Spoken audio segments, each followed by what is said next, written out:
Hi, it's Michelle again. Welcome to Michelle's Life.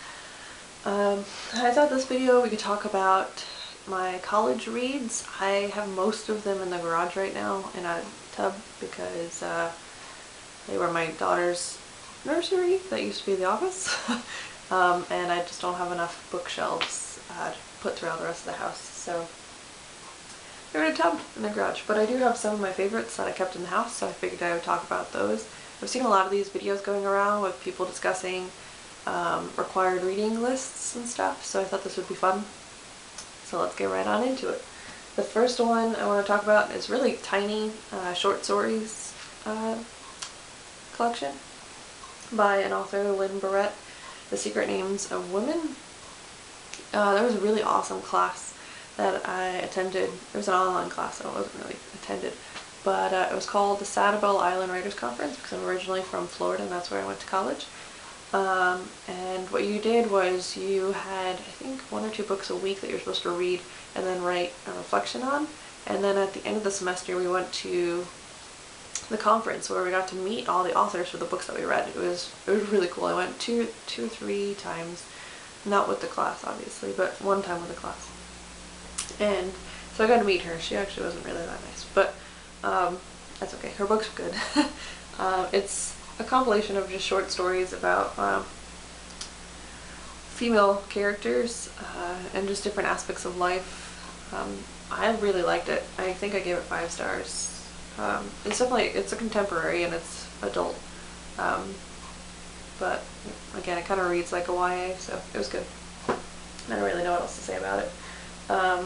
This is one that I took for, I don't know what class this was for, but I mentioned this in my underrated book video that I'll link down below if you want to watch that for more of an in-depth review of this one.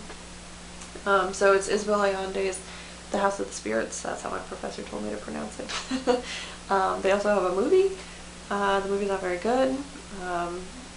I'm pretty sure this either takes place in Central America or South America. I can't remember, but I know that the author is from Chile, so probably around there.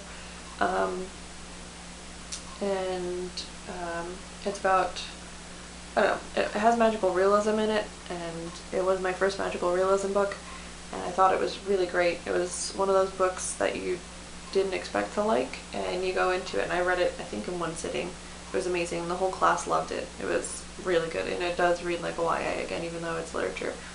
I definitely recommend it. The next one was Revolutionary Road by Richard Yates. It is also a movie with Leonardo DiCaprio in it, but it is a story about the American dream and how corrupt the American dream is, and it was an interesting read. It's thick, and I actually brought it on my sister-in-law's honeymoon cruise. The whole family went on a cruise for her honeymoon, and I finished it while on that cruise, so it was really quick, really easy read that I enjoyed. Another book is Maria Edgeworth's Belinda, and I thought this was 100% better than Pride and Prejudice. I read Pride and Prejudice in high school and I hated it. But this one is really good. It's about, it takes place during the same time, like the 1800s, but so it's about like going to, coming out balls and stuff like that and trying to find suitors. But she goes to a different town to go to debutante balls with another girl, and there's mystery and intrigue and like curious things going on, and I thought that was so much more interesting than Pride and Prejudice. So if you want to check this one out, it was really good. It does read, like classic literature, so it is dense, but I liked it more. So that's just my opinion though. Nope, that wasn't a class. Next one I have is Ian McEwan, Atonement. Again, I think this is also a movie. I really love this one too. Just about like the mistakes that a person can make once in their life and how it affects the rest of their, I don't know, that's what I remember about the book. I can't really remember too much else about it, but I remember really loving it. but I guess that's all I've got for you on this. I know it's a little girl and her sister, and she does something, and I don't know. I don't want to spoil anything. Anyway, the next one is I, Tituba, Black Witch of Salem by Maurice Condi. This one was also really good. I mean, the title pretty much says it all. It's about a black witch during the Salem witch trials, or I'm sorry, a black woman during the Salem witch trials. And her writing style was really good. The plot was really good. Again, this was, I think, a 1 or 2 day read for me. Everyone in the class loved it. It was really good.